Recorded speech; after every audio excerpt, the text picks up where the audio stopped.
Okay, so could you repeat the first question? Of course. The question was, in Matthew 18, Jesus uses the parable of the unmerciful servant to explain forgiveness. Why do you think Jesus chose such an extreme example, 10,000 talents versus 100 denarii, to teach about how we should forgive others?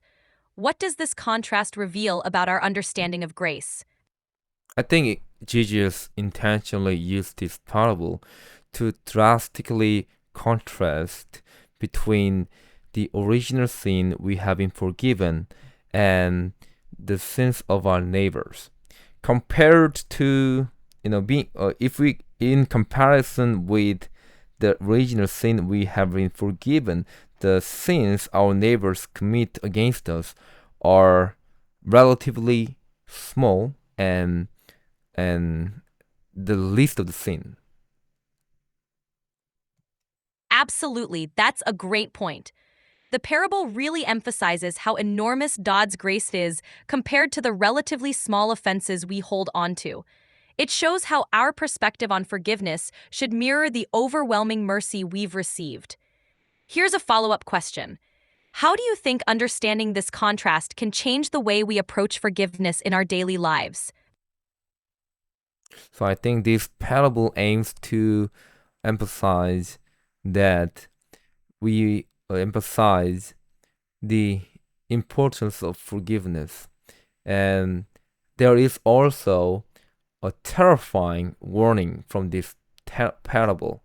If we refuse to forgive those who sin against us, God will also cancel the God will also bring back the the overwhelmingly significant debt we have been forgiven without paying any price. So, we, so if we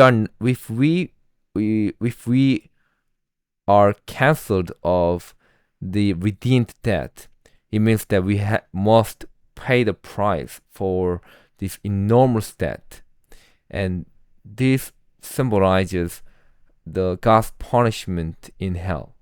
So, to simply put, if we refuse to forgive our neighbors, no matter how gravely and how seriously they have offended us, we cannot escape the everlasting destruction, the everlasting judgment of God in hell. Well said. The parable indeed carries a strong warning that our forgiveness of others is not just a suggestion, but a reflection of the mercy we've received.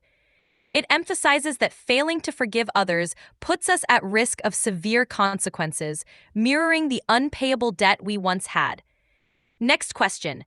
How do you think this understanding of forgiveness aligns with the concept of obedience that Paul talks about in Philippians 2:12, where he urges believers to continue to work out your salvation with fear and trembling?